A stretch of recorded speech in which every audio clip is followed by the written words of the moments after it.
Silent Pumpkin, and you're listening to the Slieone Show! Hey, boss, you're not wrong! The sky is now for rock and roll! Yes, they're fucking the soul! Hiding people with no home! But listen to the radio! It's time for the Pop Rock Show! So stop sucking cold! It's time for what you know! You know! You know! You know! The Slieone Show! What do we have today? Oh yeah, those two guys that were down to run a punk rock show, no web radio somewhere in the US. It's kind of pathetic, man. So stop sucking cold, it's time for what you know. You know, you know, you know, the Slieone Show. Welcome back, this is the Slieone Show. How's everyone doing tonight in the chat room? This is podunkradio.com. We are aired on prpradio.wordpress.com and on the Slieone Mofo channel on YouTube. But right now, we are on Podunk Radio. Chat room is popping. And like I said, we have one of the original members of the Queers and Mr. John Truth, Tulu himself. Hang on a moment, guys. See if we can get him through. Mr. Tulu, are you there, buddy? Yeah, I'm here, Justin. How you doing, man? Man, I am doing great tonight. Let me ask you, where are you right now, and what are you getting into? Well, I'm in a corporate place. I hate to admit I'm in Starbucks downtown Portsmouth. All right. Sipping on Arnold Palmer, which is, for those of you who don't know, half lemonade and half iced tea. All right, man, that actually sounds really good. I'm drinking coffee. All right. Okay, guys, we have Tulu on the phone. Tulu, let's go over a bio of the bands you were in first, and then we will go from there and talk about each and every one, of course. Oh, sure. That sounds good.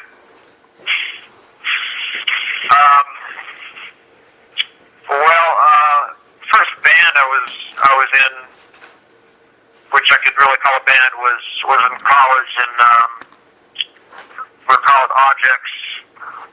And I think we played live maybe 5 times. Okay. We did record the best show and put out a 12-inch 7-song vinyl release of that show. And only 300 were made, and I think I have 5 left. Well, that's neat, yeah. That was in '78, so Wow. that was right in the midst of when punk was really thriving, Okay, and what'd you say? How did you get that band together? That was like a college-based band just to get your boredom out of it? Yeah. And there's one song on, we'll talk about the Monsignors later, but I did include one song on the Monsignors comp from the Objects. Oh, okay. Called Is There Life After Sex? But, I was cutting my teeth, learning how to play good. Well, I had already learned, folk guitar and, Bob Dylan and Woody Guthrie type flat picking. But first time I was playing the buzzsaw, mostly downstroke. Oh, okay. Johnny Ramone type. Yeah. That's a good way to put it. And what happened? He didn't really fit in. He was kind of a tech, but it somehow works, for me anyway, in a way. But it was a starting point, and then after that, I didn't really play in a band until the Queers, and that was '82. 1982, Early guys. '82, we started in my mom's basement There you go. in Portsmouth, which I think I would be titled Fagtown. That's funny. But originally it was me on bass and Woody on drums and Joe on guitar, and we did cover songs, and it was a loose, not truly defined thing, but we finally just stopped doing cover songs, just started writing songs. I remember sitting at the kitchen table writing Fagtown love that song. In about 30 seconds, and we'd have a riot doing heroin, which is something Joe had said. And I said, give me a pen and a piece of paper, and you know, I mean, it's only got 4 lines in it, but Hey, I wrote that down. Simple. Terminal Rut, Jack and I wrote, and things took off from there. And we did play in the basement, and in New Hampshire live, I think we only played 7 live shows. I was The curious. original lineup. On an interview I saw, Tulu, on the internet, you and Wimpy, of course, were looking back and forth at each other, and you guys looked like you forgot the one show you played. It was something like in a field, and rednecks brought some firecrackers or something. What the fuck happened during that show, man? Yeah, that was one of our last shows. I should mention this guy Keith was playing bass at that point. I had stopped playing bass and started playing drums because Joe and I wanted Jack to sing.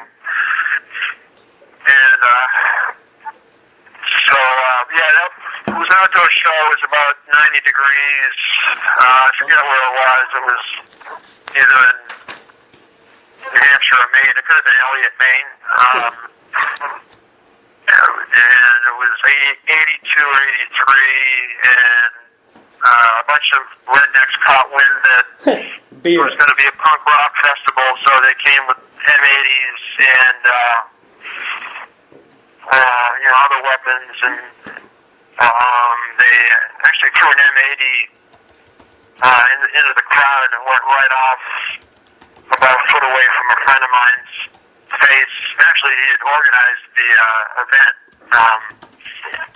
and some people got punched, and it was, I guess, a little equivalent to Altamont. Luckily nobody got killed, but It's the nonsense, yeah. it wasn't really punk rock wasn't really accepted. Even in '82, which I wouldn't even get. I consider punk rock's prime like '75 to '78, but Yeah, it was really, really thick. A lot of people were into it then, for sure. Yeah. yeah. What? But even in the early '80s, when we went into the only studio in Portsmouth, they kept telling us to turn down, and Joe needed to be at a certain level, obviously, to get distortion, and they finally just asked us to leave and never come back. Wait a minute. Okay. Wait, hold on. Wait, this was a studio. You're at a studio recording. Now, is this something you guys are like, hey, man, let's go record, and we put a little money up so this asshole will record us, and then he told you to leave, or was it like a freebie kind of thing? And no, we paid him, and we did get done what we wanted to do, but he rushed us out of there, and we called him because we wanted to finish up, I think, do another song, and they said that we weren't allowed to come back anymore, so we found this other studio in Rye, New Hampshire, or Hanson, called Realization, and that's where we did the second Queers EP, the one with Love Me on it, the one that everybody likes, where Patty ad-libs. Beat me, bite me. Our friend Brian had that shirt on and said, beat me, bite me, whip me, fuck me. Dirty dog. Come all over my tits, tell me that you love me, then get the fuck out, or I think I'm missing a few words, but... Now what's the name of that song? Pappy ad-libbed that all, and I ad-libbed the bass line, and Joe fell right in on guitar, and Jack on drums, and to me that song really captured. I didn't mean to interrupt you, I'm sorry. No, man, Phil, you're good to go. Keep going. Okay, to me, that's, even though Jack wasn't singing, to me that's the spirit of the Queers, because Pappy was just Joe's next door neighbor who had a little battle with a bottle, and he was 49 at the time. Wow. And to to us, that seemed like easy, Well, that's... But he did a great job. He ad-libbed and came up with his own metaphors, if you can't run with the big dogs, you better stay on the porch. And so that song kind of has a special place in my heart. Hey, that's a good story, a good thing from your past. I like that. And what's funny was, I don't remember when we were talking previously, I said, hey, the first time I actually met Joe was at a live recording in Columbus, Ohio, and he flew that guy in. I believe it was him. Everyone said it was him, and he actually came up and sang during the live recording of that song. So, the beat me, bite me like the dirty pig that I am. And I don't know if you ever seen the cover of Weekend at Bernie's, the live recording, but yeah, that's not Pappy. That's not him, so that's a different gentleman. Yeah, I don't think Pappy's after Pappy was in New Hampshire with the young queers, I don't think he moved back to South Carolina or someplace, and I don't think we ever saw him again. He had a heart attack and that's a shame. Survived it, but I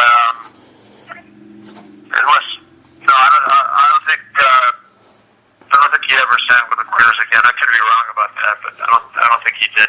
Well, Tulu, I want to do something here. Let's go into a queer song, and then we're going to come back and talk about the Monsignors. And then we're going to talk about Tulu's most recent project. But right now, let's turn up I Want Cunt by the Queers on the Slieone Show.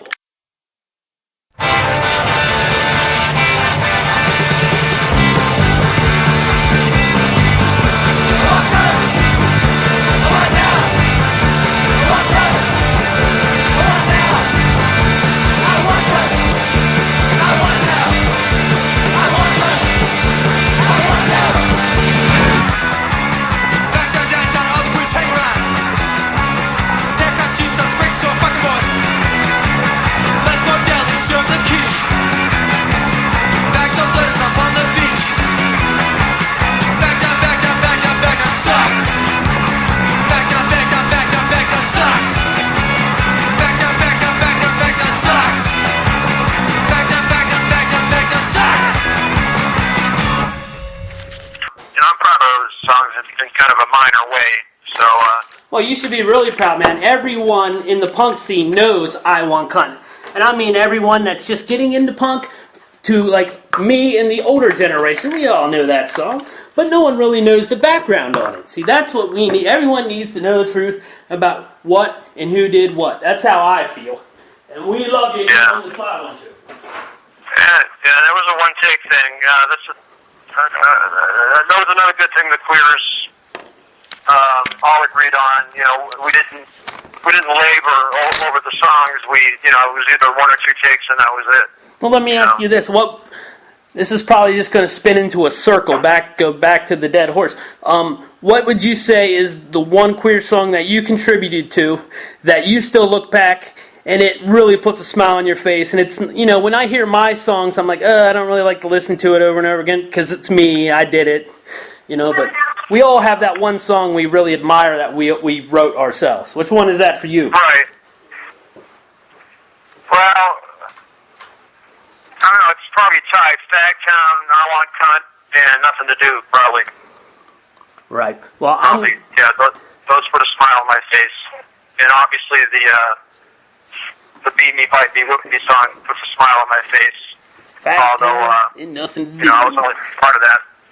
Okay, well, how about, you think we can let the public decide? Fagtown and Nothing to Do.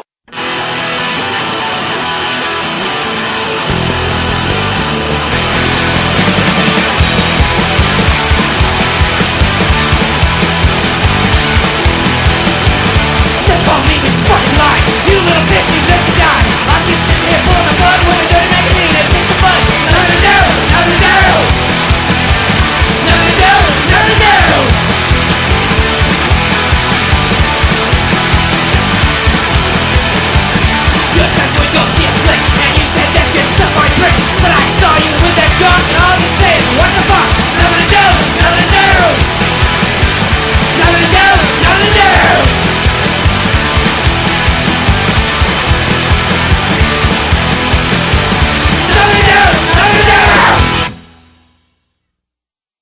This is the Slieone Show. So what did you pick? What do you think should be the most infamous song in Tulu's repertoire? Tell us in the chat room. Tulu, are you still with us, buddy? I'm here. Hey, man, I'm really grateful you're taking this call, man. You seem like a great guy, dude. Well, likewise, Justin. Hey, why don't you give me a little background on the Monsignors and how this shit came about? Because this is the CD these are the two CDs I can't take out of my CD player, man. I'm not lying to you, you know. I appreciate that.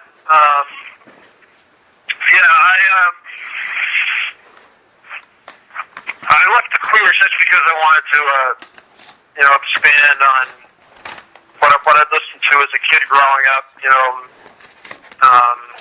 Blues, folk, country. You said I was into Bob Dylan. This guy named Bob Dylan, of course, of Velvet Underground. And I still loved the Ramones, and I always have and I always will. But there's a whole world of music out there, so Jack followed me over, to the Monsignors, and we found this terrific bass player who had never played in a rock and roll band before. He had gone to Berkeley School of Music, and his forte was bluegrass, but he heard me rehearsing with his roommate, who was Nancy, who ended up being the Monsignors guitarist, Nancy Rideout, and he said, is there any way I can fit in? So he sat in, and honestly, Justin, I really don't think I've worked with a better musician. Greg Hyland's. Wow. What's his name? We call him Peace.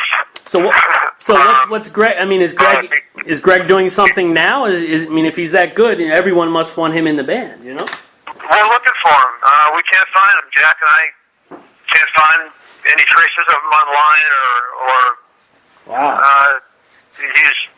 He's one of those lost geniuses. I don't know where he is, but crazy.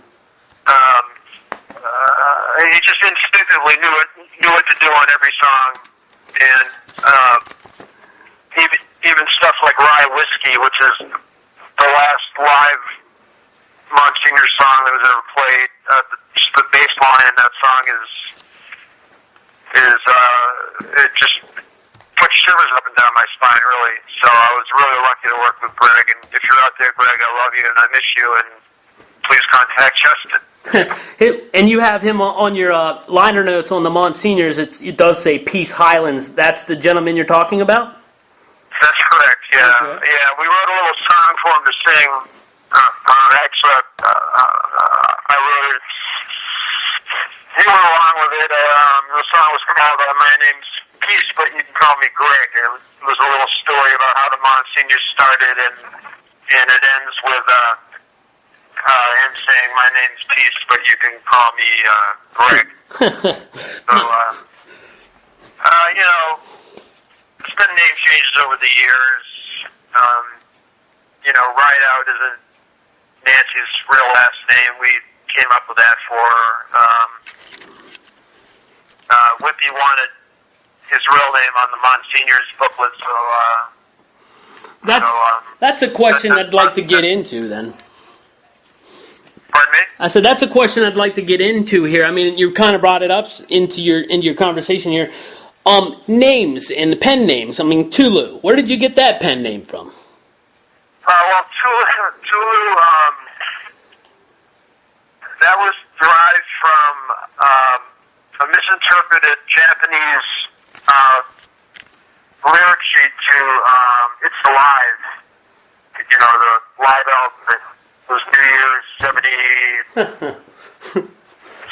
going into 77, I think, or 77 going into 78. I think it was 76 going into 77. Okay. And when Joey said, take it, Dee Dee, at the beginning of the show, it was interpreted as take it, Tulu.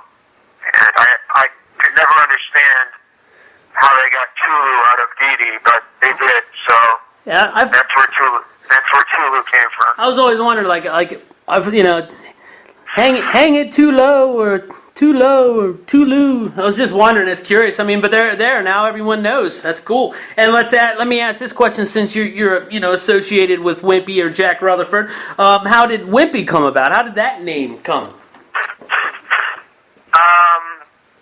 Joe Get some named Wimpy,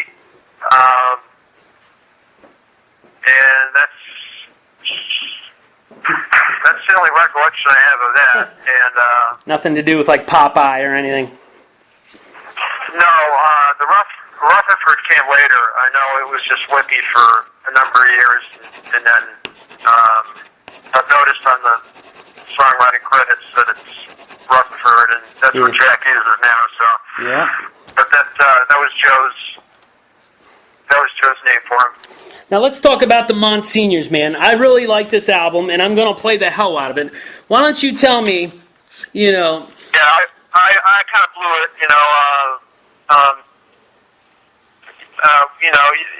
you and I have talked, about how I'm out of the mainstream, technology-wise. I don't have a web page, and I don't know how to sell my products. I've got the Monsignors in a couple of record stores, and New Hymns in a couple of record stores, and that's the extent of it. and But I would but gladly help you with that, man. I really am, and hopefully that did not offend you when I brought that up, No, I'd love to help with that. And with the Monsignors, either people dismiss it or they love it. And lately, I've been getting a lot of positive feedback on it. I give them out. I don't think I've sold more than a handful. Right.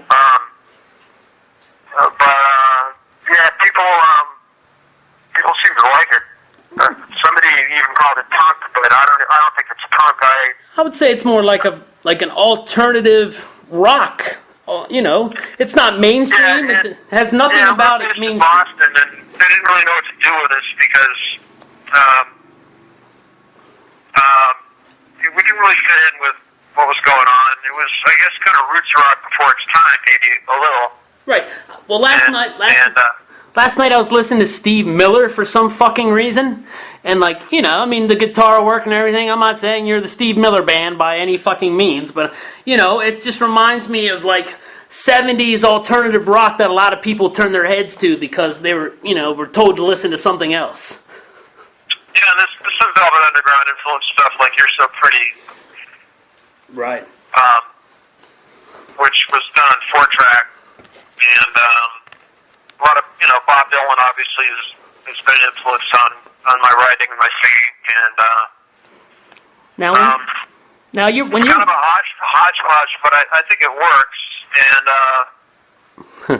I just wanted to put everything out at once. That's why it's a double CD. There's a couple of rehearsal songs on there, and some live tracks. Yeah, some live tracks, which audio-wise aren't the greatest, but they're not bad. And Old MacDonald is one of those, and More Dead Than Alive, and Better Days Coming. And it's a good one. they were just recorded with a little DAT recorder, with a condenser mic, and I like the sound. I grew up on bootlegs anyway, listening to Bob Dylan bootlegs and Sex Pistols bootlegs, and I know what you mean, man. I was right at the end of that generation where bootlegs and, make your own tapes, hit record and play at the same time, record your fucking shit, that kind of stuff. Yeah. Yeah, I mean, I don't care so much about sound qualities as I do about heart. Daniel Johnson, is a pretty good example of that. It's primitive, but the spirit gets through. And with this, when you sit back and look at your life musically, your life as a musician. Okay, now from the first band you mentioned, I forget the name of it, the band from college, then the Queers, then the Monsignors, and then the new hymn stuff that you're doing. I mean, what do you find the most fun when you're doing it, and what do you see yourself doing future-wise? Like, what do you want to do if you're going to continue to do stuff musically? Well, I should mention that between the Monsignors and what I'm doing now is John Truth. The original Queers reunited and did the Drunken Cholos. Yeah. And I went back to the drums on that, and Jack of course sang, Joe played guitar, and Jeff Useless played bass on it, and It's that was more old style Queers. And I did read a few blogs on that, and everyone I know. A lot of the old time Queers fans liked it because it did sound a lot like like the first 2 EPs we did. Dude, that album, everyone I know owns that fucking album, dude. It's like one of the top 10s in my music library. It's a great fucking album. You put it in, it's from beginning to end. It's in your fucking face, and it's great. It's pretty short. Yeah. But I wish we had done another one actually, but it was fun. I repeatedly, over and over, asked Joe, will there ever be a Drunken Jellos reunion? Will you ever do another album? Every now and then you'll get, well, maybe, yes, well, no. You can tell he wants to, but there's... Well, y'all better watch out because Tulu's buying a drum set. There you go. He's gonna be playing. Fuck yeah. With Tom DeMore, who's a local musician, and Tommy. And a couple other musicians, and I was honest with him. It's going to take me a while to get the muscles in my forearm, built back up for drumming. And I kind of blew a few auditions I had, in the '90s with the Queers to do festivals and stuff like that, just because I was so out of shape. That's right. So, but I think after a couple of months of steady playing, hopefully I can be back to where I was or even better. So. Well, man, you're only going to get better. You can't get worse, man. Once you get back into it, bro. That's it. Bottom line. Yeah. Let's, I think you're right. I think you're right. I think with age, you do improve. I found it like if I take a month or two off, like I'm not saying I won't pick up a guitar at all, but like then once I start to get back into it, I enjoy it more because I'm not doing it every fucking minute of the day. I enjoy it more if I take a pause or sit back and remember. Yeah, I know exactly what you mean. Yeah, and that's why it would be cool to play drums in a band, and obviously I'd still be playing guitar and writing and working on. Well, you could do a whole album yourself, brother. The next version of New Hymns, which is tongue-in-cheek, by the way. I think you should do this just for me, Tulu. You should New Hymns, okay? If you're doing a second edition of it, you should bring this song from the Monsignors, "Judy's Gone," and somehow do like a "Judy's Gone," like a remix, a remake, a second edition. The song is good, man. And I think it would be good, just acoustically. I don't know. Just what I'm thinking. Good, like stripped down, you mean? Yeah, strip it down to, bare bone. I use that expression a lot, but the song is a good song, from lyrics to the music, everything. It's just a laid out great song. And I'm talking about the song off the Monsignors Podunk Radio. Yeah, by the way, those are my little guitar solos on Judy's Gone, straight out of the John and Richmond songbook. He was another influence on me, and the double picking leads on that song are straight from Jonathan. That's awesome. And actually, Asa Brebner, who used to play in the Modern Lovers, produced some of the Monsignor stuff, and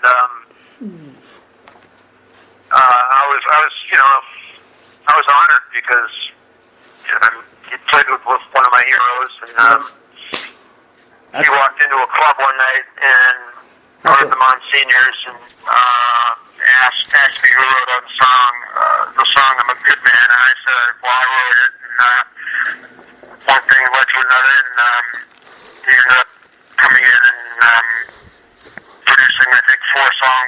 That's awesome, man. That's cool. Yeah. It's those little moments in time, man. Those little moments in time are the reasons why I stick at this. I get to talk to people like you, Tulu, and other great musicians. That's why I do what I do and try to help as many people as I can. It's because it's not for me. It's for me to get to know and learn more and get experiences. That's what it's all about. It is.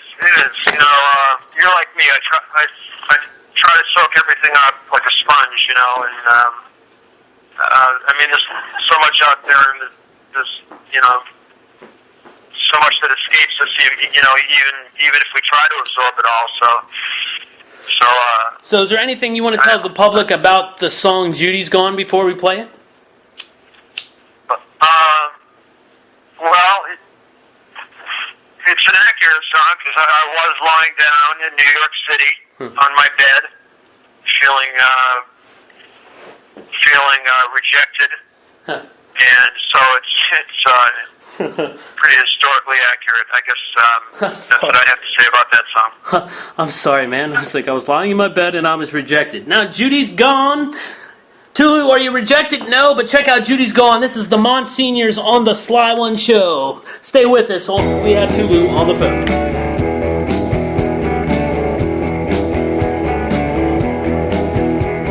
City's out there waiting. I'm just lying down. I'm just lying here hating all the action in this town. All the girls with the phony come-ons, just looking for money or drugs. They don't care at all about that inner stuff.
You're so pretty.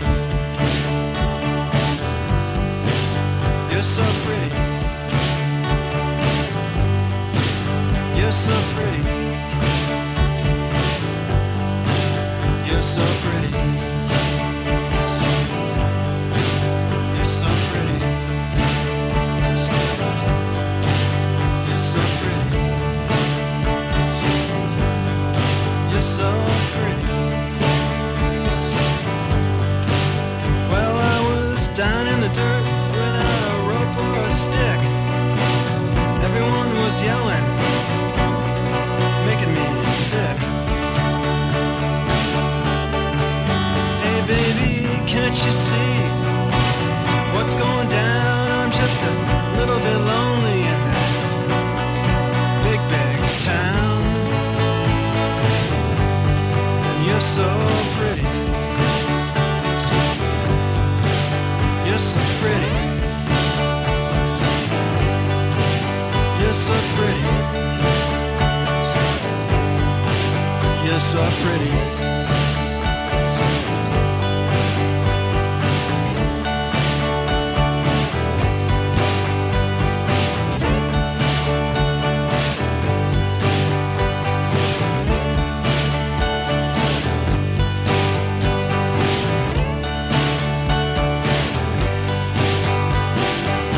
All the time I've been watching you. The sun's so hot, it's turning blue. Shining down on electric lights and motorcades. People marching and their parades. You're so pretty. You're so pretty. You're so pretty. You're so pretty.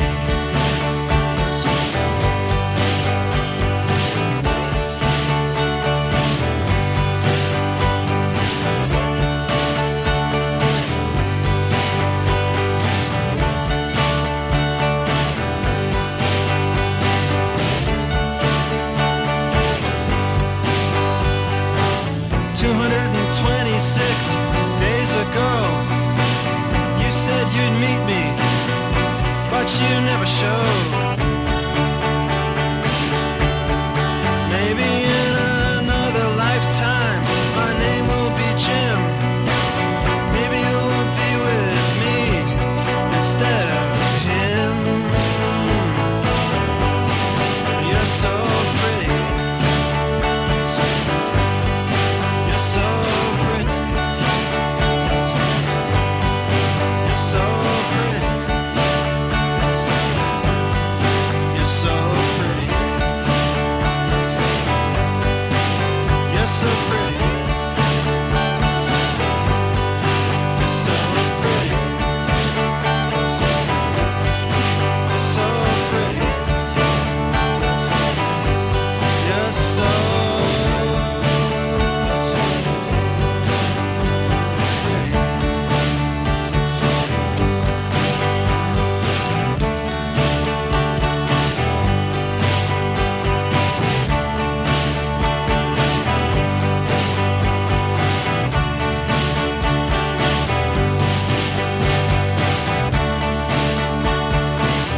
Can you do fade outs?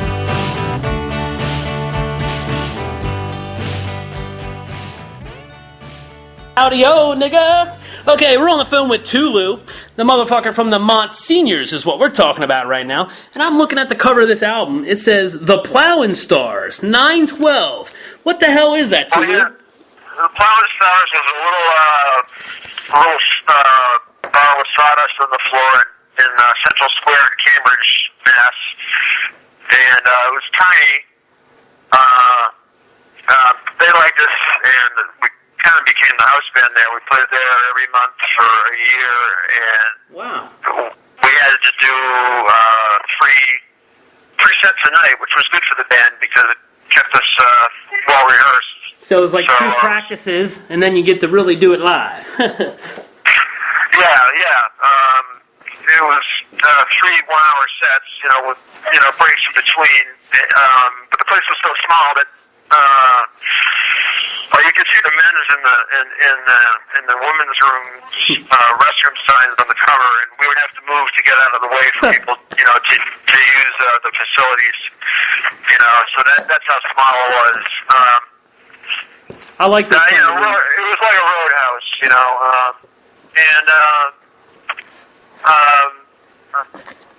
And where was that located again? That was at Cambridge, Mass, and there was a similar place, a little bigger in Newmarket, New Hampshire, called the Stone Church, and that's the last place we ever played. We were kind of regulars there too. It was December of '88, and the last song we did as a group was Rye Whiskey, and the old standard song, and it was kind of apropos because at that point I was emptying out seltzer bottles and filling them with straight vodka, and I've done trying to fool people, but I wasn't really fooling anybody, Only yourself. Yeah. So, but the Monsignors had a pretty good run, 3 years, a little over 3 years, and I took a long break after that. Got myself better, got myself worse, got myself better, got myself worse, etc. I got married. I kept trying to run away from my wife, but she always found me and dragged me back to the Like a caveman? condominium we lived in, and we were together 10 years, married 4 years. I mean, you still have feelings for your ex? I have feelings that I can't express because the FCC probably would delete. I understand. Delete the words, and I don't want to get you in trouble because you seem like a nice guy. Oh, I appreciate But it. it was an amicable What'd you say? She got parting of ways. We split everything 50-50. We were living in a condo, and I got half of that. She got half. She got the inside part, and I got the outside part. Buzzinga! Can somebody do a drum roll there, please? Oh, I'll add it in. Don't worry.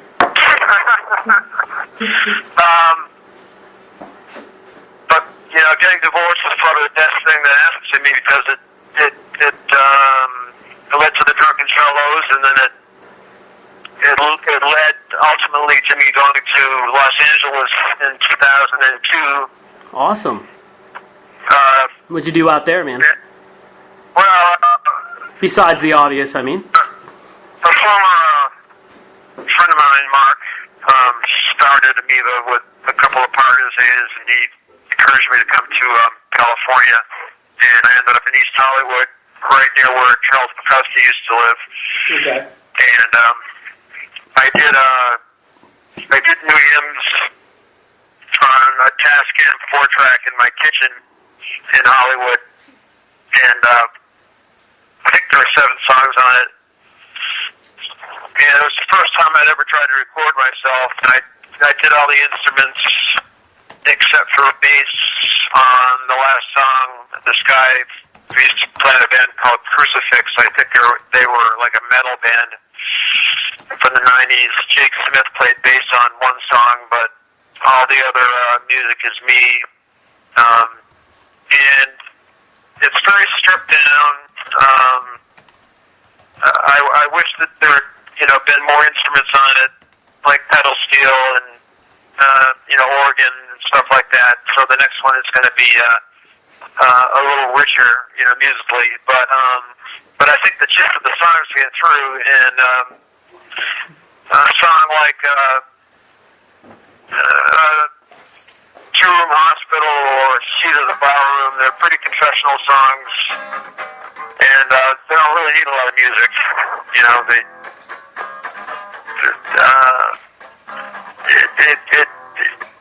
They speak for themselves in kind of a primitive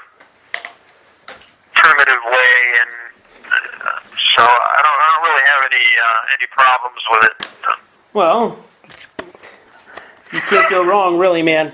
So, the Monsignors, I mean, did you answer the question when I said that, like, the favorite project you did is it the new hymns, or is it the Monsignors, or, I mean...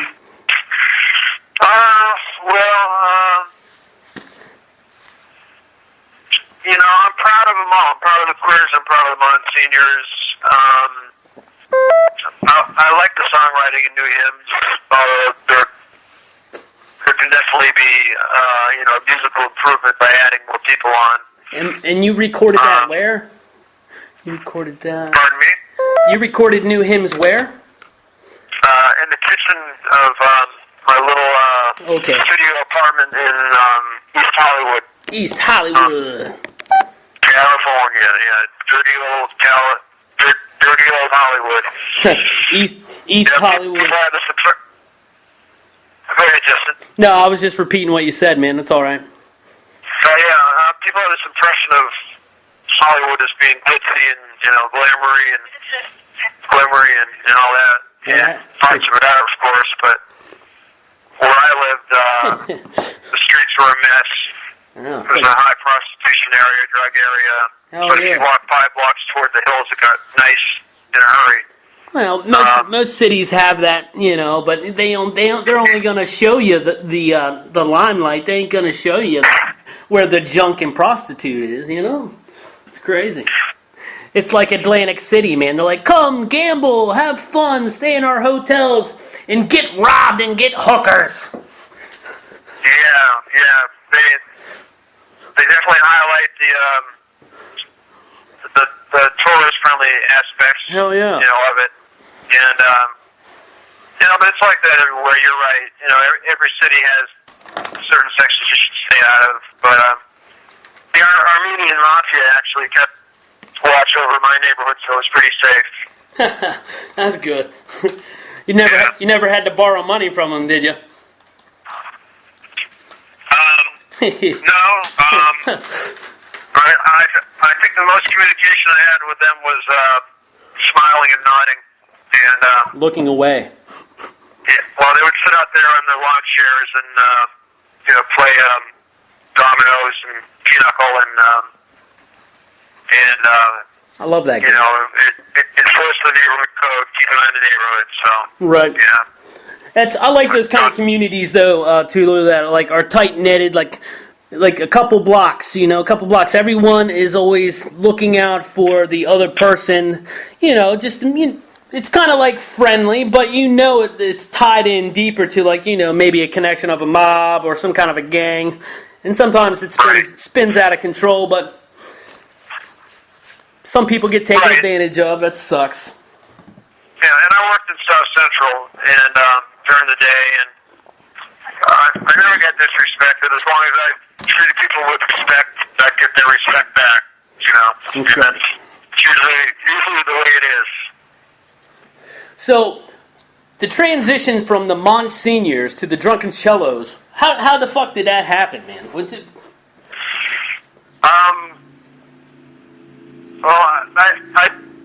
been kind of idle for a couple of years, and I ended up back in Portsmouth, and it was just inevitable that we get together, and we went into the Electric Cave, and right. I think Jim Tierney did a great job recording it. The overheads, the cymbals, I recorded. I think that's the best I've ever been recorded, drum-wise. It's a great album, man. And everything else, Joe's guitar is perfect, and that would have been... that album, Tulu, would have been great to grab if someone was there to grab like a video recording of it, as well as, recording the audio, getting the tracks laid down.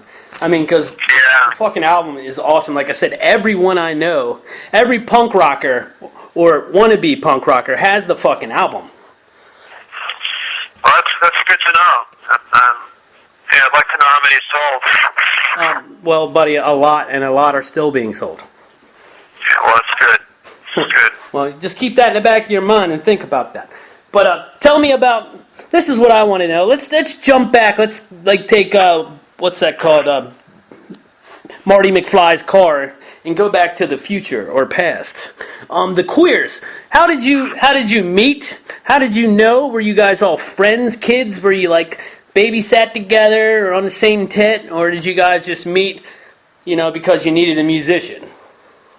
Well, I knew Wimpy in high school, not that well, but I think my last year in high school I got to know him well, and we would skip classes and go into the woods and talk about school. We do our homework out there in the woods, and there was paraphernalia involved. And he was the first person I ever really jammed with. We both played drums, and so I started playing guitar, and I believe I introduced Wimpy to Joe. I could be wrong about that. It's okay. But it was always kind of the conduit between how it happened. Between those two meeting, and Joe kind of had a fascination, I think, with Jack almost immediately. Oh, that's good. And the bond started immediately. The nickname came immediately, and that's how Joe makes friends, by the way. He insults you, and if you can take it, you're his friend. That's right. Well, yeah. But, I used to tell my best friend me and him were going to butt fuck each other. And if he could take that sarcasm and know it was a joke, then he was my kind of person. Yeah, we had fun. But there's a set time to do that. But it was a blast. I'd have lunch with Joe at this little restaurant. Sometimes Jack would join us, and we ended up in the basement. And we actually, believe it or not, I was the first person to play the Ramones for Joe and Jack, and Joe liked them immediately. Jack did not, but I think on the second listen, Jack it clicked with Wimpy, Right on. And the person that turned me on to the Ramones was a guy named Kevin. Okay. Casey. He actually played later in the Queers for a little while, played bass. Okay. But Kevin had the biggest record collection of anybody I knew, and I showed him a few things on bass, and he had the first Devo single, and Iggy and Bowie bootlegs, and he was the first to know about the Sex Pistols and the Ramones, and now when you guys hung out, let's say you guys hung out as a three-piece and probably had some girls and friends along with, what was did you guys ever go to a Ramones show or a concert together as a unit, to see how the scene was, or? Yeah, a couple times. Yeah, but it wasn't necessarily. We didn't hang out a lot together, as a unit. We kind of saved that just for rehearsing and playing. Occasionally we'd hang out together, but I'd go see the Ramones at the Hampton Beach Casino with other friends. That's awesome. How many times did you get to see them, Tulu? I believe saw them 3 times at the Hampton Beach Casino. I saw them once in Tuscaloosa, Alabama. Wow. And then I saw one of the shows of the last tour in '96. Yeah, that's the only time I got to see them. Yeah. Oh no, and I also saw them. The first time I saw them was the only time I saw Tommy play, and that was at the Orpheum in Boston. Wow, you lucky fuck. Yeah, and I didn't like him. The sound wasn't good.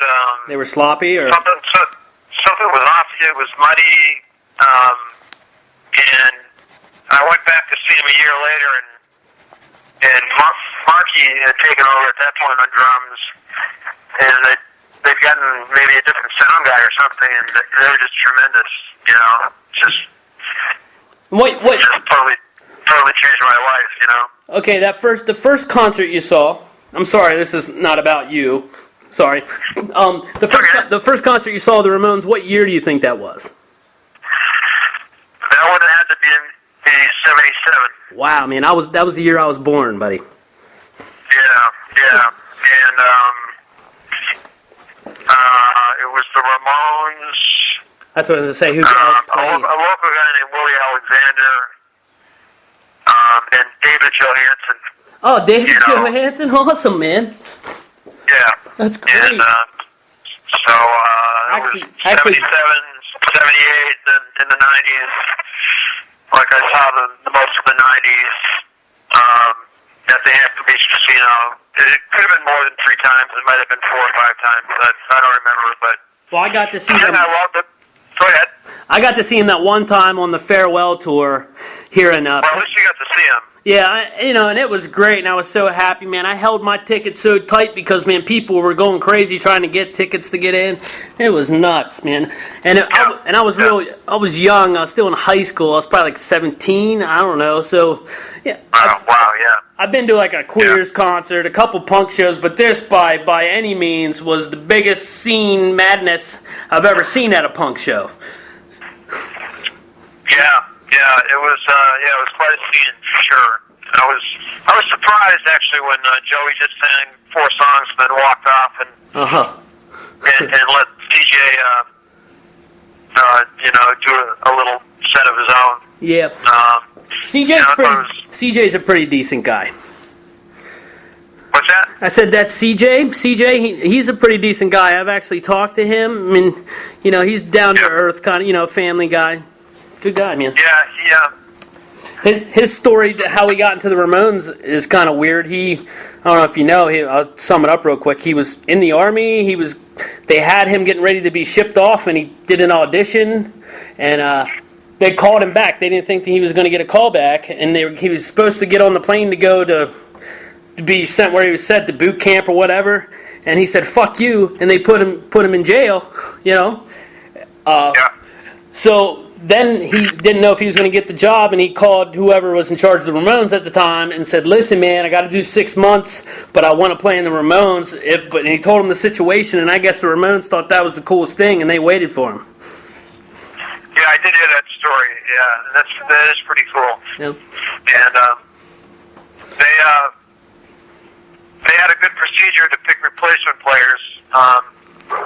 That's for sure. I guess the only one that they weren't satisfied. I read Monty Melnick's book. Yeah. On the Road with the Ramones or whatever. I guess Johnny wasn't too thrilled with Clem Burke filling in, but oh yeah. But other than that, Richie actually was. He's an amazing drummer. Probably my second favorite Ramones drummer, and yeah, he was just phenomenal. He was great. He's a great dude, man. I talked to him for over a period of days, like you and I did, to prep for the interview, and he was nothing but like a sweetheart. That might sound a little feminine, but he was a great guy, man. Nothing but nice and kind words, and yeah. He did it. I'm sure he gets a lot of interviews, offered to him, and he said yes to me, so I was very grateful.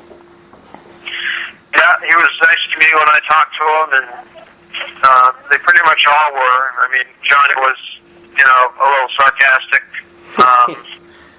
but polite enough. Dee Dee was like a little kid, excited about everything, and he's probably like me. Richie wrote me a little note, which disappeared, but that's a shame. But they were all nice guys. That's a shame, but yeah, I really enjoyed the Ramones, and the reason why I'm talking about this, you musically with the Queers or the Drunken Cellos, is there anything musically you wrote that kind of like, you got it kind of from the Ramones, like from listening to it, a beat, or hey, I want to mimic that a little bit. Did you ever do anything like that when helping? Yeah, the intro to Wimpy Drives Through Harlem, by the way, I wrote the lyrics to that song. I didn't get, they were incorrectly credited, you know. Well, you're about to. Wimpy Drives Through Harlem. They're credited to Joe and Jack, but I did write the words to Wimpy Drives Through Harlem. I know I did because I was the only one using the word Negro, you know, back then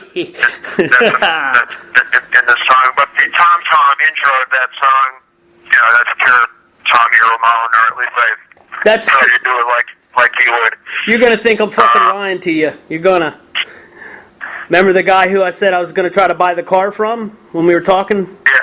Well, I said, hey man, it was Tulu on the phone, and I said, what song do you like the most that he has done? And I didn't tell him any songs that that gave him a list to pick from. He said, my favorite song that I think he did was Wimpy Drives Through Harlem. He goes, if he did that, the drumming on that is fucking phenomenal.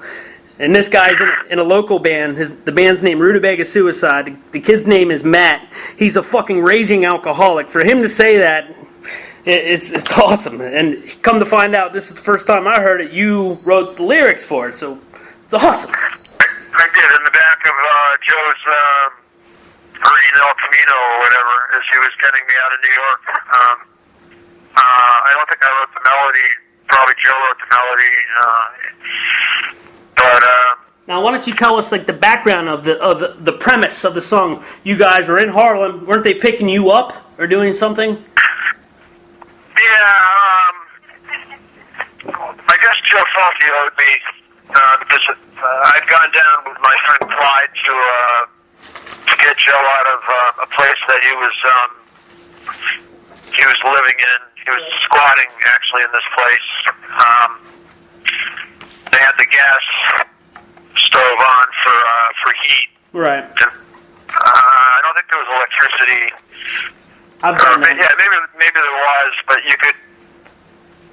He was like on the fourth floor, and you could just walk like 4 feet on planks. On these planks, they were laid down.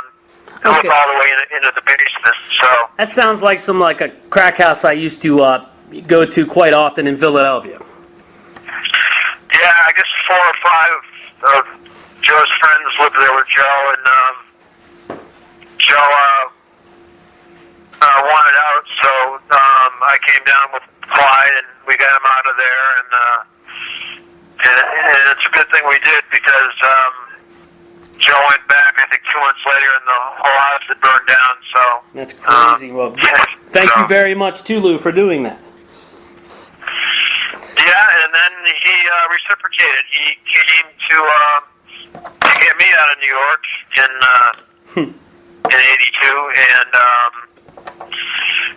that's when I wrote Nudie in New York. That's about Joe, actually.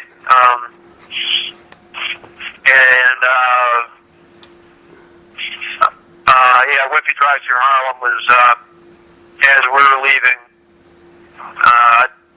Thought it was hilarious, And Bone Dry Bonehead, which is one of my favorite tunes on that. Do you have some affiliation with that or ties? Yeah, I wrote Bone Dry Bonehead. You're a fucking genius. Record, and genius. I think Joe had already written a song called "I Want to Be a Bonehead." Yeah, there's ton of love songs. Yeah. Yeah. Well, let me ask you this, Tulu, man. I mean, yeah, I guess these nice, simple, in-your-face punk songs that you can come up with. I mean, they're great, and they're like classic punk songs that everyone will sing, and they have the album. I've said it numerous times. Now, is this just something that you don't want to do anymore, or you just feel musically you should move forward, or because I know you have more. I do. I could, but it's kind of hard to top I want front, So what's the point of, rewriting and the same thing over and over again? But but it's not out of the question. I mean, That's awesome. I wrote a song about having teeth the other day that I like. So, I mean, I still have the punk in me. It's in there. He's got the punk in him. This is the Sly One Show. We're going to be right back with Mr. Tulu. Let's listen to Wimpy Drives Through Harlem. This is the Drunken Cellos on the Sly One Show. This is the Slieone Show. We're talking to Tulu, and this is the Drunken Cellos. This is the band, the project they put together after the Monsignors, Tulu's band, and after the Queers, Joe, Wimpy, and Tulu reunited to do the Drunken Cellos. This is Wimpy Goes to College. Oh yeah, let's turn it up.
Slieone Show, Wimpy Goes to College. Oh, thank you, Tulu.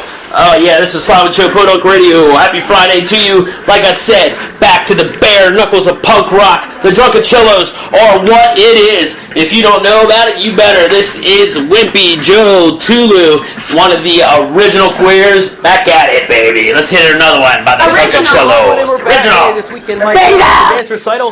Where's your dance recital out this weekend, young lady? The Carlisle Theater. And what dance group are you in? Bad Girls Dance. Could you say that again, please? Bad Girls Dance. And what song are you dancing to? Is it by the Monsignors by chance? No. No? The Queers? No. The Drunken Cellos? No. Justin Bieber? Yes. Justin Bieber. Oh, what song? Remember the dog? Oh, what's it? Baby, baby, baby. How? All right, this is Slieone Show. We're going to go back. We're going to hear some drunken, what are you calling them? I say cellos, culos. Cholo. You drunken cornholes. All right, man, we've been talking to Wimpy, and we've been talking to Joe, and now finally we got Tulu. Tulu, believe it or not, is a kind of behind-the-scenes kind of a guy. And we are just now learning, or I have, for lack of info on the net, Mr. Tulu actually wrote a lot of the music off A Day Late Dollar Short, and a lot of the songs off the Drunken Colos album, Cellos album, however you want to call it. We're going to hear another song. This is Slieone Show, Put Up Radio. We're going to hear with the family.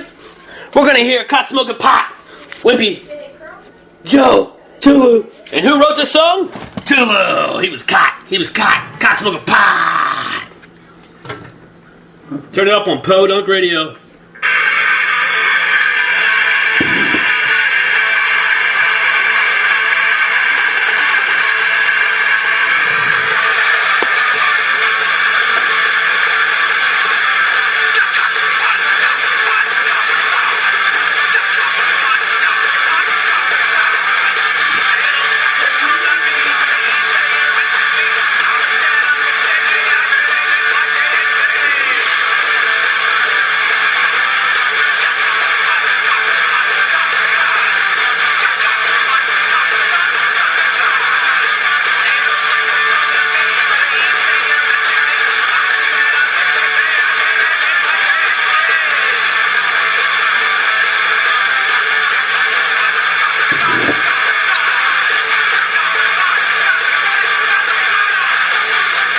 Oh yeah, Slieone Show, Cosmo Pod, Podunk Radio. What's everyone doing? Chat room's excited? Hey, hey, hey. The Reaper Man gave me the day. Hey, hey, hey. The Reaper Man is a motherfucking gay. Hey, Slieone here. Well, listen to the Drunken Gullo, Chulos, Gulos, Conchita, and Tulu. Oh man, Tulu's been on the phone, been talking to that mofo. We're going to talk to him more. We will go back into the conversation. Hey, turn it up. We're going to go into another one. What should we hear? Another one! What should we hear? What should we hear? Let's turn up I want Chinese food!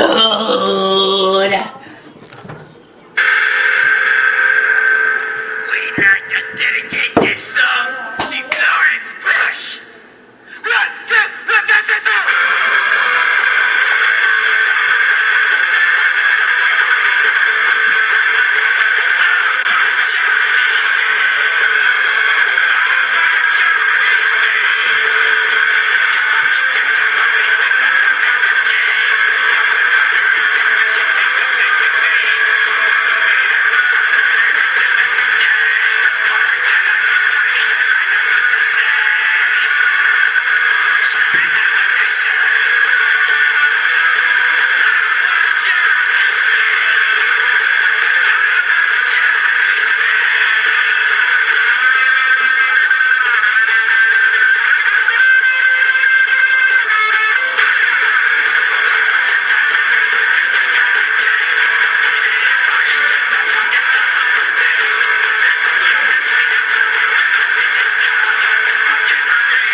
Chinese food. I wanna eat Justin's poop. I wanna eat Justin's poop. I wanna eat Slieone's food. I think you're a tool. There's Slieone Show on Podunk Radio. How's everyone doing? I know you're all gay in the chat room. You know how I know you're gay? Because I had you. You want to know how I know?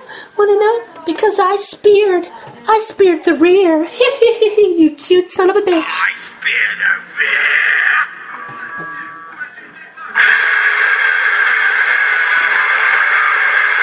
Bend over.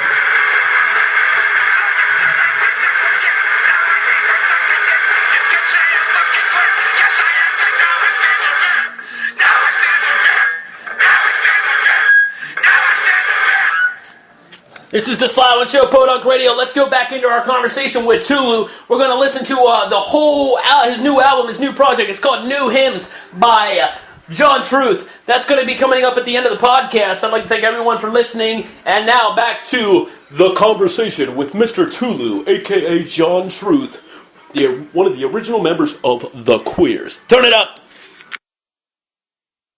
Slieone here. We're going back into the Tulu audio conversation I caught, and we were back and forth all over the place due to, sporadic conversation from queers, Monsignors, drunken cellos. We got talk about the new hymns recordings.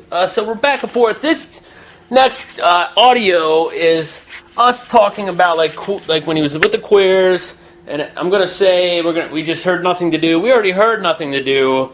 in the beginning of the podcast, but I'm bringing back the audio because we're talking about a show they did at some pool party, and some antics happened, and some experiences in that part of his life. So here we are. Let's turn it up. We're going back to Tulu right now. Turn it up on the Slieone Radio podcast. You fucking shit eaters. This is the Slieone Show, Podunk Radio. Motherfuckers, we got Tulu on the phone. And if you don't know who he is, get up from under that rock. Maybe open up a Queers liner notes, Drunken Cellos, Day Late Dollar Short. We just heard Nothing to Do. Tulu was on drums there. Now, we were just talking about shows that he's played. And we were talking about some kind of pool party. Did you guys play a pool party show, man? What was going on there?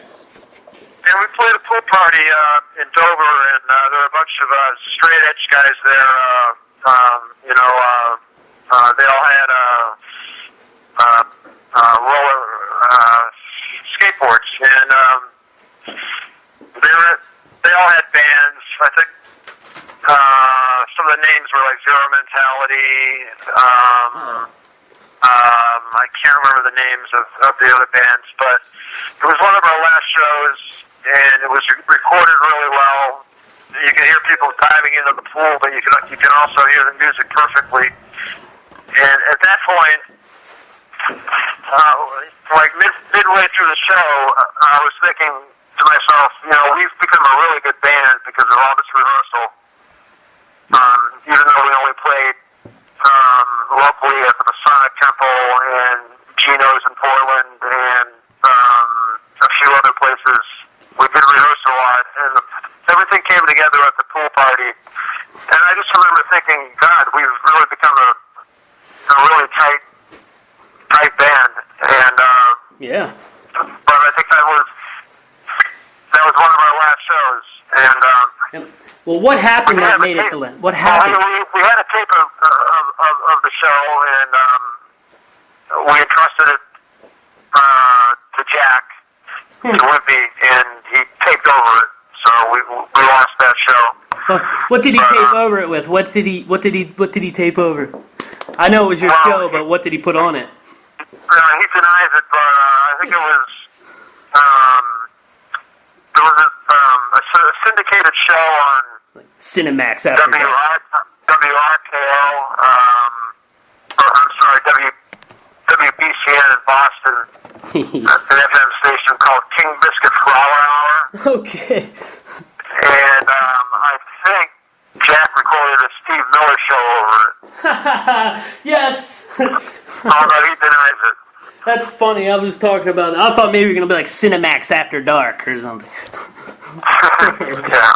Okay, so what happened? I mean, at the pool party. Well, I mean, how did it all go down? I mean, was it like a weird situation? It was a great situation. It was a blast, and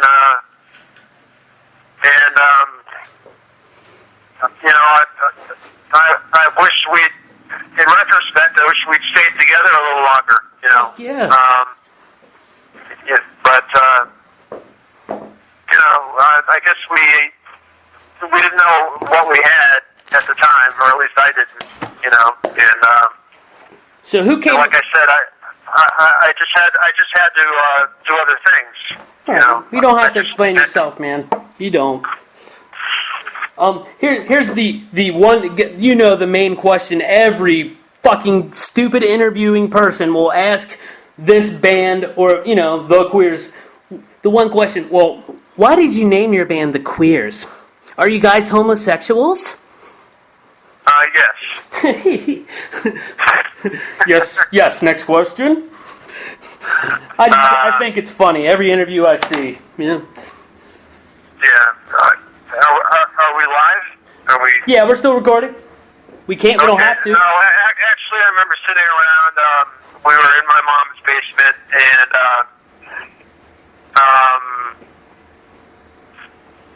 somebody came up with the Burger King Queens, Really? like Joe did, and I actually like that song. and I said, and I think Joe said, "How about the Queers?" And I liked it because it had a double connotation. Like in the 50s, if a girl didn't like a guy, it would be, "Oh, that guy's so queer," stay away from don't date him, you know. But we also wanted to shake up Portsmouth and come up with a name that would insult a few people around here who we didn't really Is it really appreciate being in town. You know, just the local art crowd, you know. That's what I was going to ask you. Like Portsmouth, like every interview, you know, the said answer is like, well, the art community, you know, blah, blah, blah. I mean, was the art community in Portsmouth, New Hampshire at the time like that big? Was there a big art stuck-up nose people? It was big enough to piss us off. I could tell. I don't know how you measure it, but, you know, well, I try not to use it was definitely big enough to inspire a few, you know, a few more, you know, tongue-in-cheek, vicious. Well, it's funny now. Let's talk about it this way, Tulu. Like, since it's been how many years since that band started? What, 81? Is that when we're going to say it started? 81? Well, I think it was late 81 or early 82, and it was over by late 84. So okay, it was pretty brief. Okay, and then Joe actually after that went to Boston and changed the name of the band for a short time to the Navarros. Like Dave Navarro? No, like Paquito Navarro. He was the bean picker for a coffee commercial in the 70s and 80s. There, that's some new information right there. Yeah, and but he didn't keep that name for too long. He went back to the Queers, and now probably a good idea on his part because the name recognition was already there. So right now, let me ask you this question: when he did that, was there some kind of feelings between the other bandmates that were no longer in the band and with the band name still being used? I don't have a problem with it. Sum it up.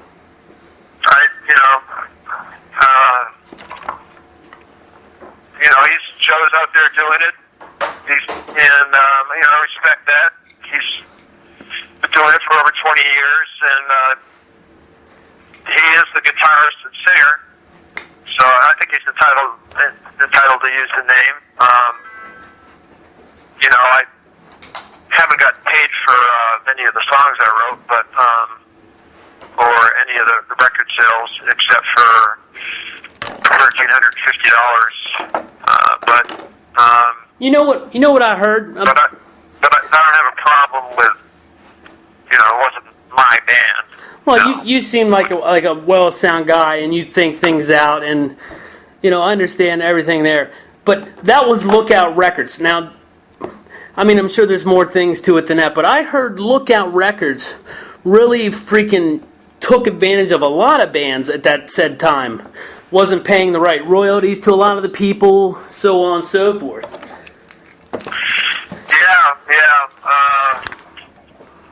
I don't know the details of it all. And you do know that label is now no longer, right? Right. Okay. I think after that, I was out of the band by then, but I think Joe went to Hopeless, I believe. Yeah, he's Hopeless. Yep. He was there for like an album or two. Yep. Yeah. But he did re-record some of my songs, another one I forgot that I wrote was Didn't Puke. Really? Dude, I been, cover that song. I like that. It's it. been re-recorded, and I haven't seen a penny from that, but... So, hey, can you tell me the lyrics for that? It's what? You've been spreading lies around, you've been trying to bring me down. To put me down, and I went to the party, that much is true, but what you said I didn't do. I didn't puke, I didn't puke, I didn't puke, I didn't puke. And that's based on a true story. Somebody accused me of drinking shampoo at a party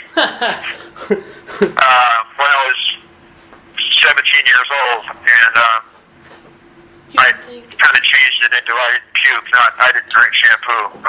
Yeah. Okay. Yeah, but I think Joe probably had something to do, musically with that. It's a good tune. Pretty easy to play. But it was basically it was my title and my words. And I get a little cloudy when I'm asked, like, who wrote the melodies. I think we all wrote the melodies for a lot of those early songs. Yeah, that's what I was going to ask you, Tulu. Like, when you write a song, do you guys go write the lyric process first, or do you like sit around and like strum beats and like have some words like there, or like a, or some kind of? Both, but I think most of our songs originated from titles. Okay, like you get like a topic and then go from there. Yeah, like Jack and Joe wrote a whole bunch of songs together without me. Because I wasn't around. I was in New York, like Kicked Out of the Weebelows and what else? Useless, stuff like that. Who wrote Wimpy Goes to College? Pardon me? Wimpy Goes to College. Who's the genius? Jack wrote that lyrically, and like I say, melodically, I don't know. Joe might have come up with part of the music for that. I'm not really sure, but that's about Jack actually going to college in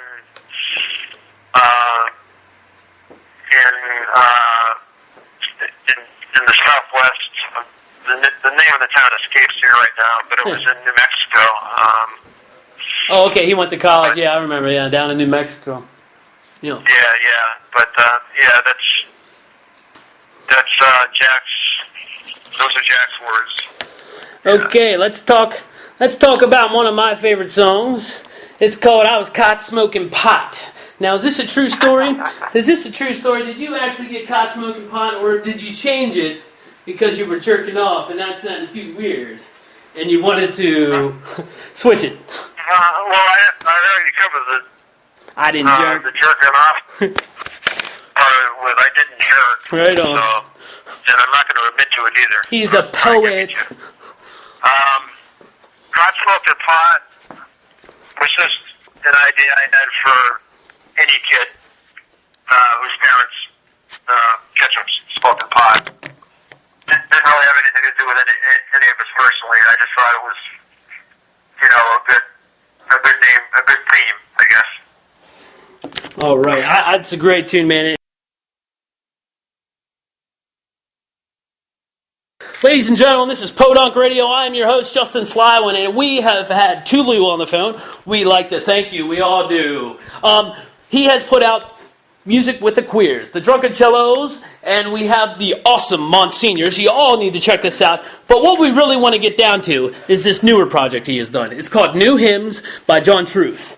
Now, can I know why you switched from Tulu to John Truth? Was it you were just like, fuck, I just want to be someone else? Multi-personalities?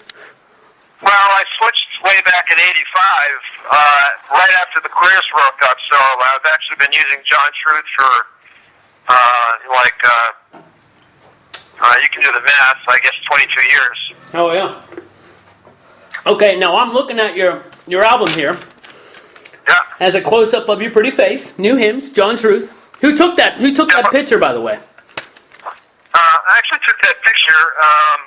The guy that took the inside pictures is Ralph Smith, and this girl at Exeter, New Hampshire Copy put the whole thing together, Amanda, and I think she did a terrific job. That was the first CD she'd ever designed. So. I love the liner note pictures. Those are really, really good photographs.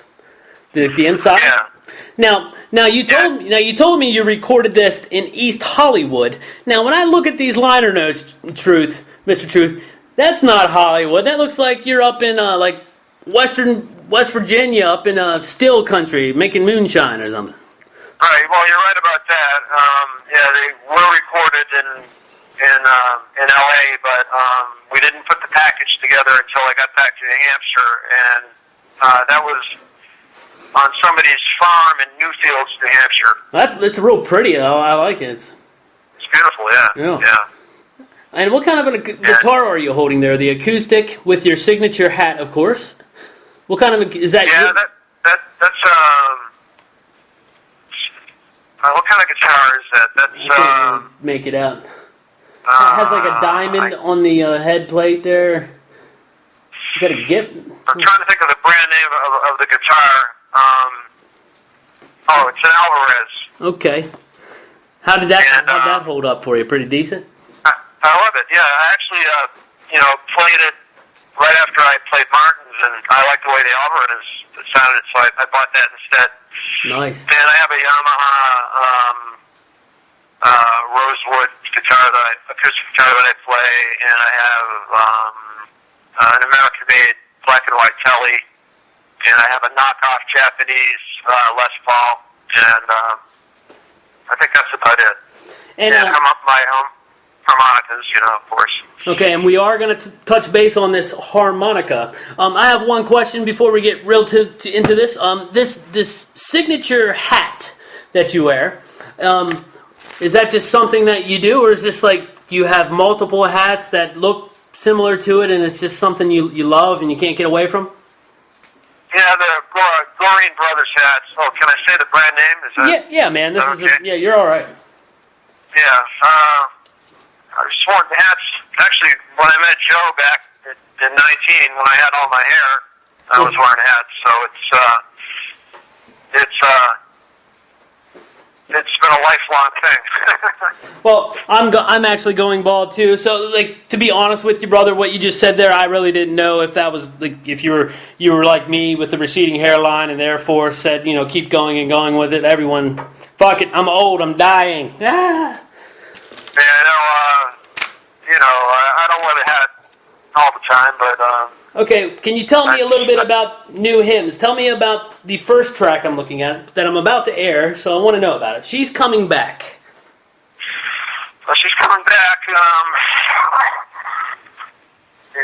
Basically, the premise of it is the guy is dead, and he's seeing he's coming back to his own funeral, and he's describing the reactions of one particular woman who he was in love with, who is at the funeral. So, wow, if it's written as a dead person, I guess you could say. You put some detail into that one. I was pleased the way the harmonica came out, and I did it with the rack on a sheet, I did it live with the guitar, and I played acoustic bass on it, and I did tambourine on it. It's a real tambourine, and I had to, each time I redid the song, which was I think 3 times, I had to do the tambourine live each time, and it's pretty tiring playing a tambourine. That's one thing I found out, but this guy, Andre Barreto, EQ'd it out in L.A., and I also got some help from the guy I mentioned before. He used to be Crucifix. I can't remember his name right now. It's okay. Somewhere in there. I think it's Jake Smith. I'm sorry. But they're stripped down songs. They're confessional. Probably my favorite song on it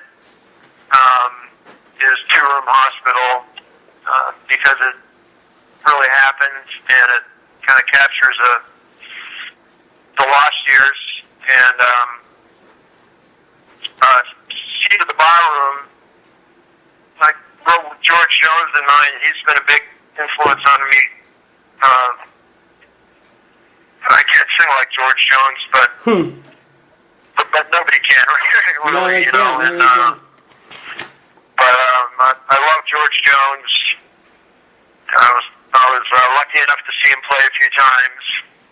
He's still alive, but at this point he's lost his voice pretty much. That's a shame, man. And that's the story behind that song. Will You Marry Me, Darling?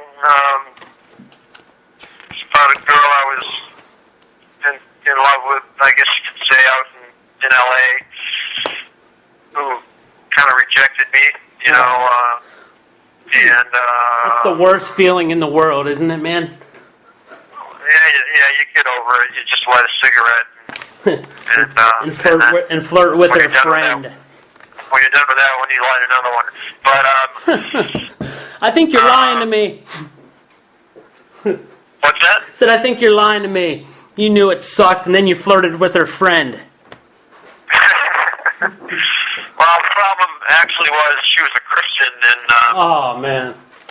I wouldn't accept Christ, so she wouldn't accept me. That's a weird topic, man. I mean, if you're religious, you're religious. That's great, man. I will not, try to persuade you to go one way or the other, but please don't try to persuade me to go something I don't want to do.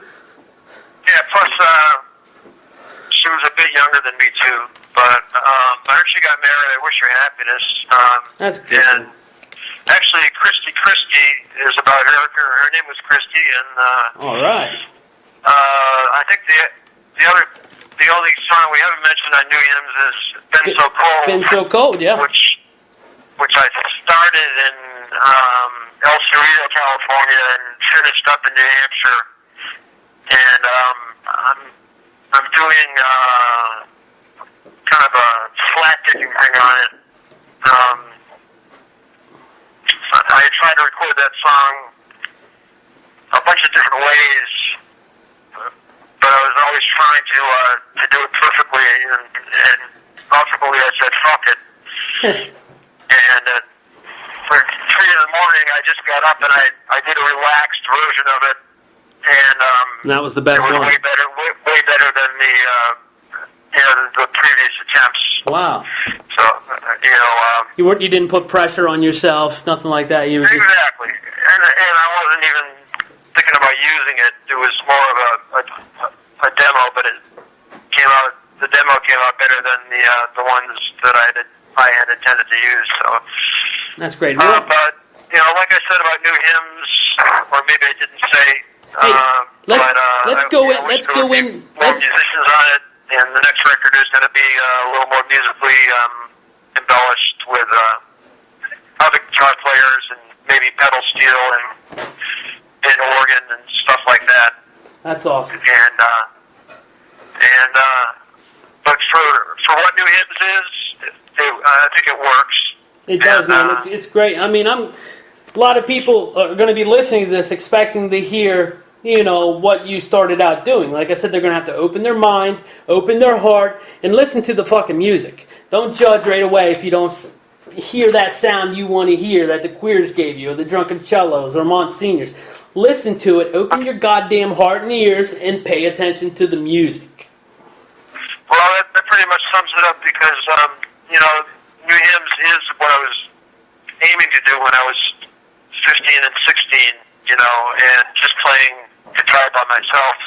Right. And, without me going through that, there never would have been all those Queer songs and Monsignor songs.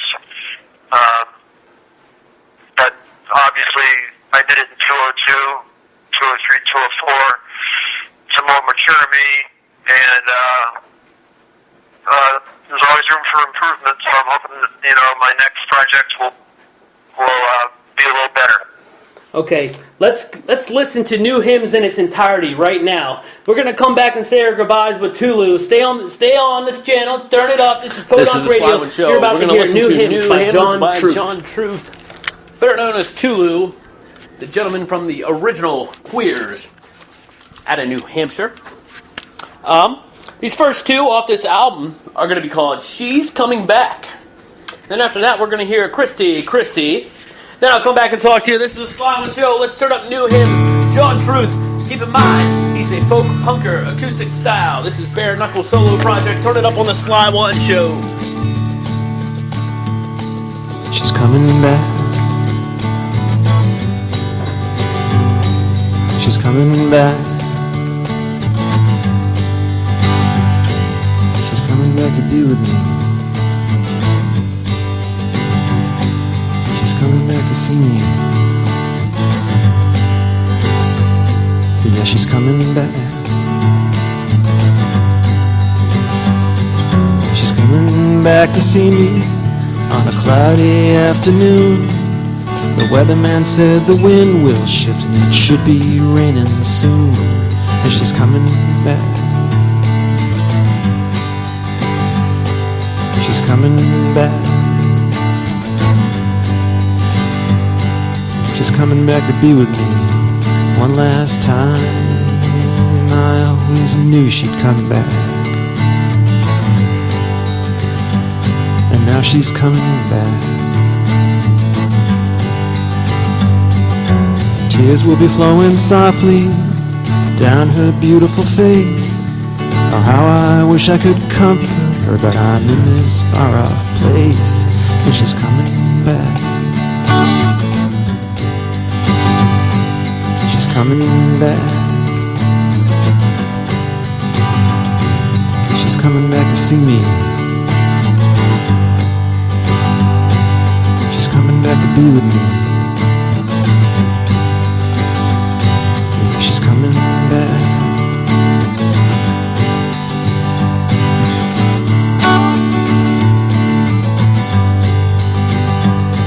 Yeah, her tears will be flowing fast, but deep down inside she knows that I finally found peace at last, where the wildflowers grow. And she's coming back.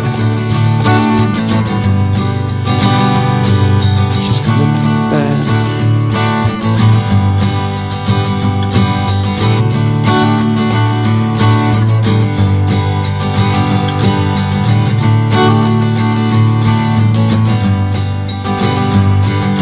Soon the cars will be rolling down the tree-lined drive. The caretaker has unlocked the gate, and the preacher has arrived, and she's coming back. She's coming back. She's coming back to be with me one last time. I always knew she'd come back. I hope she understands that I did my best to live in this world without her love, and I've just got to rest. She's coming back. She's coming back. She's coming back. Yeah, she's coming back.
Back to see me on a cloudy afternoon. The weatherman said the wind will shift and it should be raining soon. And she's coming back. She's coming back. She's coming back to be with me. She's coming back to see me one last time. She's coming back to see me. She's coming back to be with me one last time. Yeah, she's coming back.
just lost the girl that I never knew. She's moving on to some foreign shore, armed with grace to fight the moral war. Now I wanna cry and never stop, but I'm bottled up like a soda pop. But I've got my pride, I'll be alright till it runs out tomorrow night.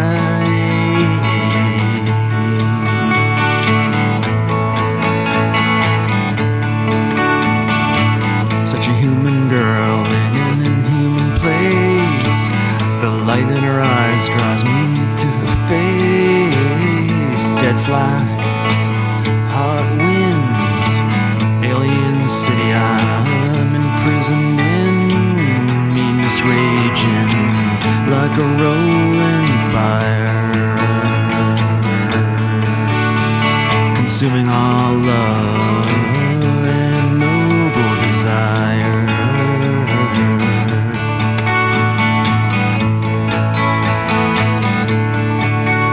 Now she's branded like a seal upon my heart, forever in there, a living part. My heart's on my sleeve, but you don't know it. My shirt's inside out, so I don't show it. Beauty and pain walk hand in hand, and true love waits but for some other man.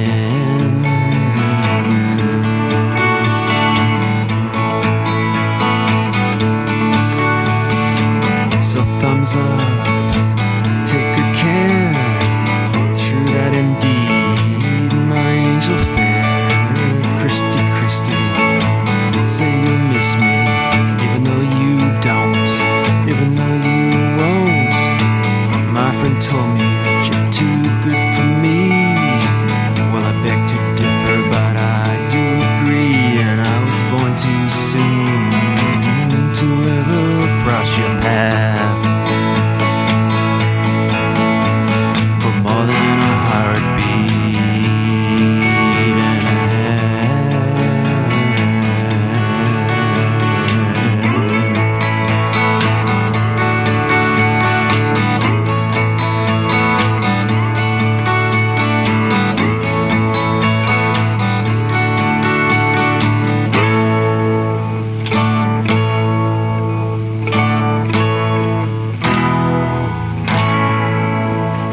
Slieone. We're listening to New Hymns, John Truth, a.k.a. Tulu. Tulu was one of the original queers. He was also in the Monsignors. Mr. Truth, John Truth, excuse me, also has this album out. It's called New Hymns, John Truth. It's pretty great, man. Good stuff, man. Keep at it, man. Keep doing your thing. The song you just heard was Christy Christy. Right before that is She's Coming Back. We're going to go into Two Room Hospital. And then we're going to hear Been So Cold. Then we'll come back and say our goodbyes with Tulu, and we'll get out of here. This is Podunk Radio. Let's turn up Two Room Hospital and Been So Cold. This is the Slieone Show, and you're listening to New Hymns, John Truth. Turn it up.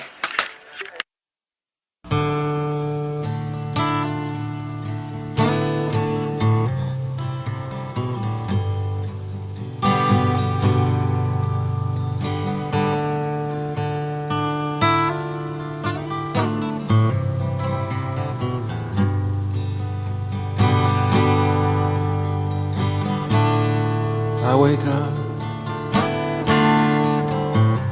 from a medicine haze. Guess it's gonna be one of them days. I hear trumpets crashing, cymbals blowing.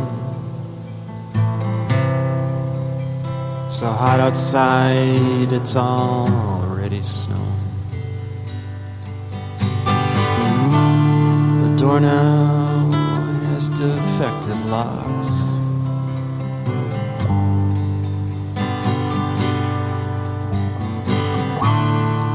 You left me with a broken couch and a cardboard box. You showed sweet mercy on me though.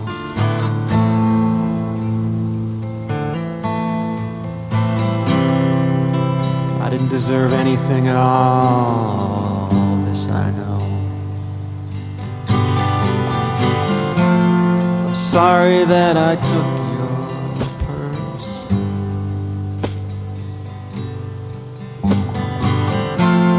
I'm sorry you became my nurse.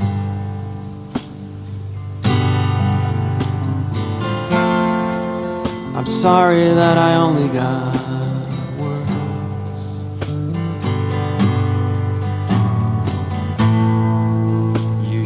charitable to me, not to room hospital, baby.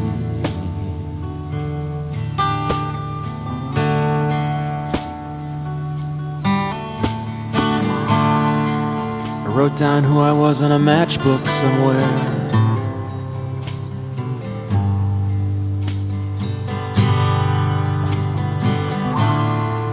But now I just can't find it anywhere.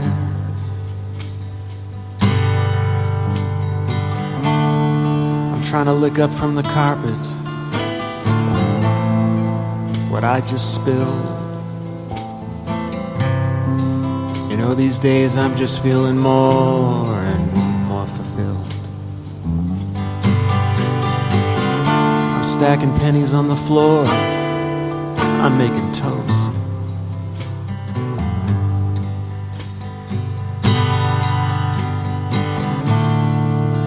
Got two kinds of jelly, but I shouldn't boast. The postman makes me nervous. My plugs and outlets too. I'm sucking on my straw, but there's nothing coming through. Sorry that I took your purse. I'm sorry you became my nurse.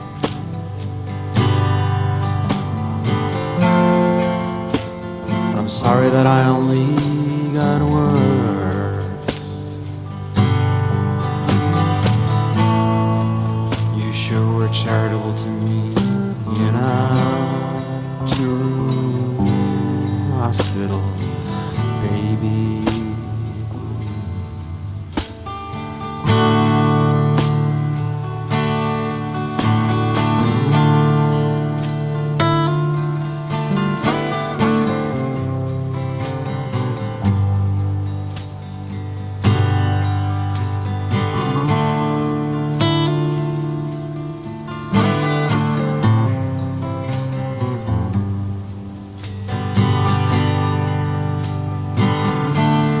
Elvis is here now, he's knocking at his teeth.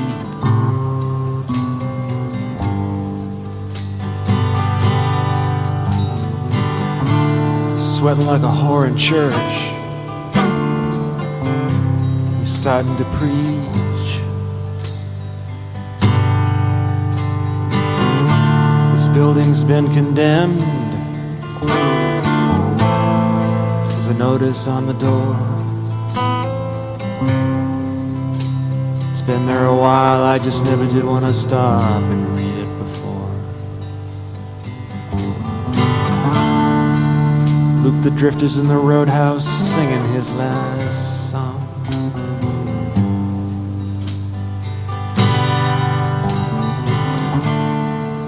All about what's lost and what is gone.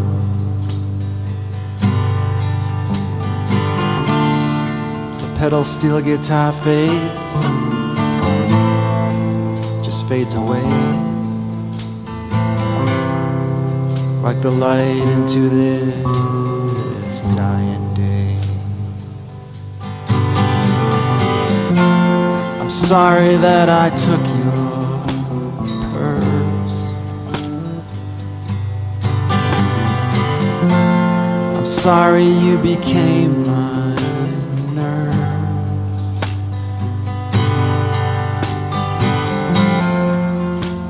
I'm sorry that I only got words.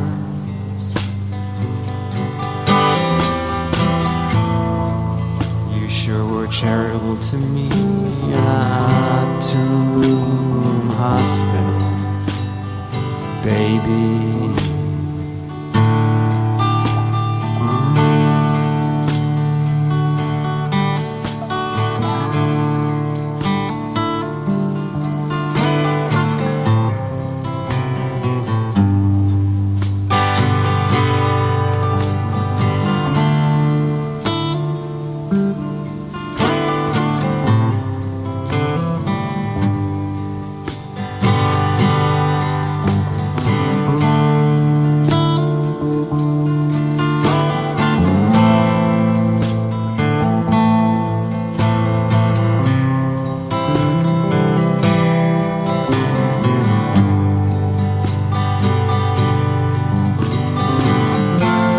Sorry that I took your purse.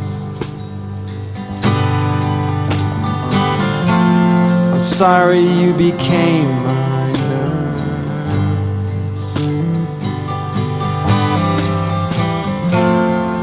I'm sorry that I only got words. You sure were charitable to me. Two-room hospital, baby.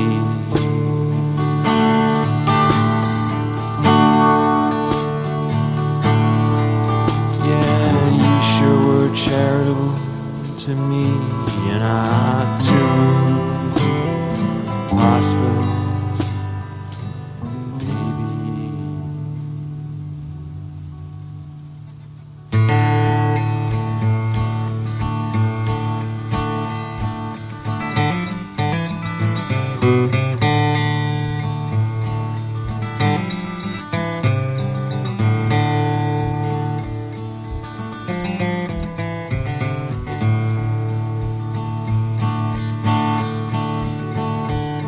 Well, the cold wind hit me,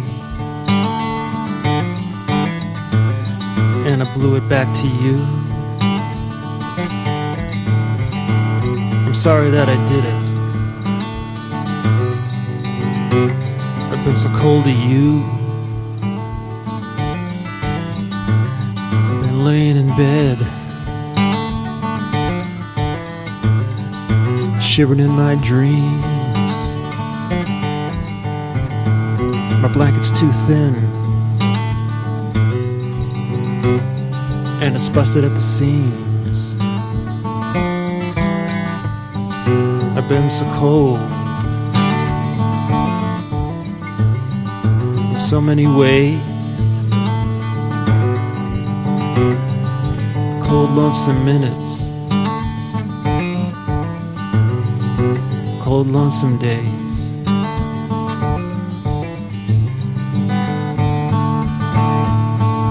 Chill made me sick, though I said I was well. But I wasn't fooling no one. You could always tell. I've been so cold. Now I got no home. No money for the train. I'm finally all alone. My window won't shut. It's warped and it's jammed. Been up all night with a hammer in my hand.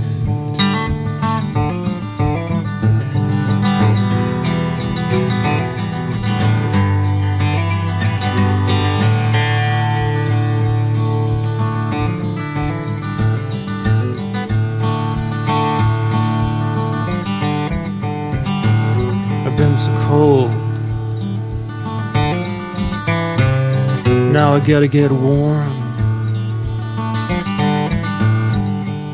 I gotta get moving. I gotta get born. It's getting late,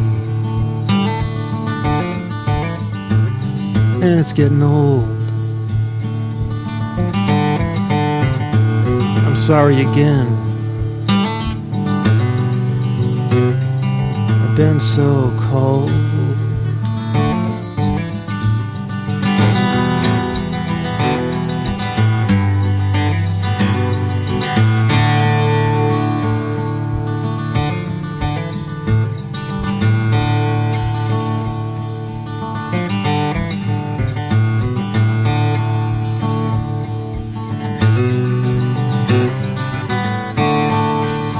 This is Slieone on PodUnkRadio.com. I want to thank everyone for listening. It's been a while, and I've been sitting here thinking, man, I never got to talk to Tulu before this week, and it has been my fucking pleasure to sit and get to know this gentleman over the last couple of phone calls. And Tulu, thank you for the interview, and thank you for such a great music, man. Well, thank you, Justin.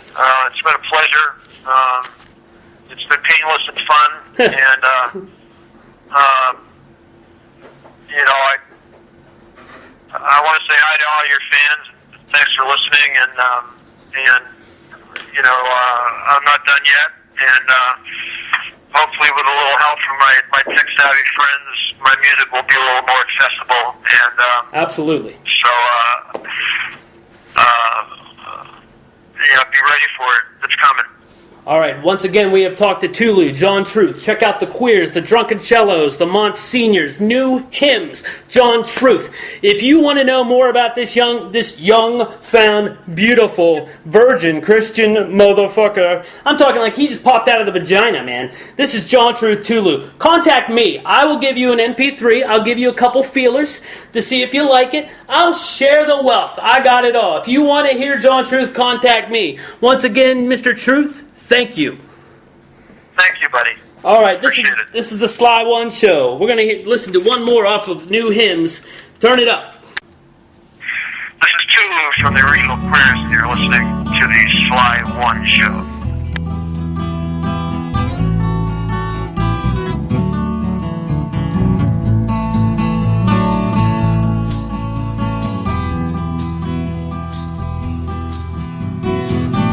Will you marry me, darling? I'm so in love with you. You're beyond my grasp of beauty, but no other word will do. And I know that you love me, though it's true you've never said it.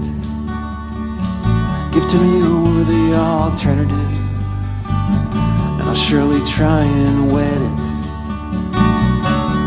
But there is no one else, and this world's not what it used to be.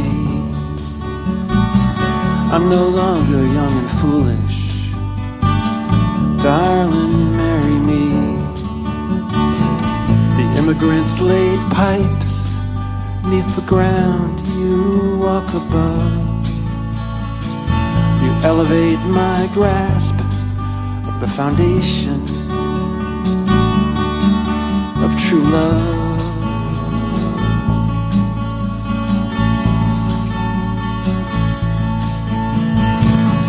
Time is cruel, my dear, because it ages us. We lose our looks, we lose our dreams, but not our desire to be touched.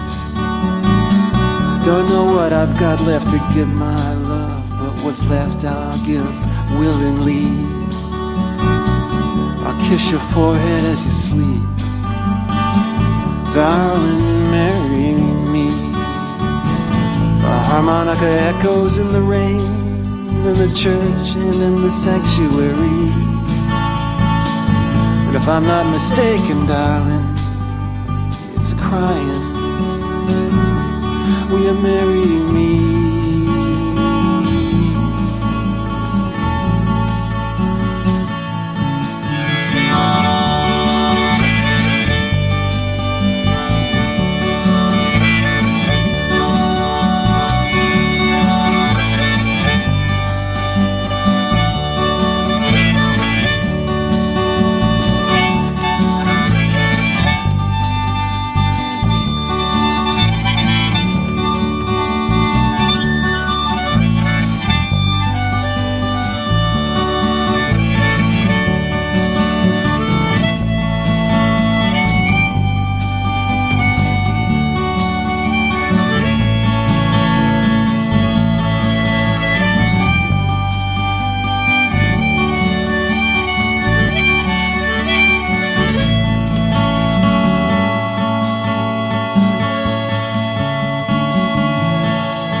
This was the Slieone Show, and we gotta go.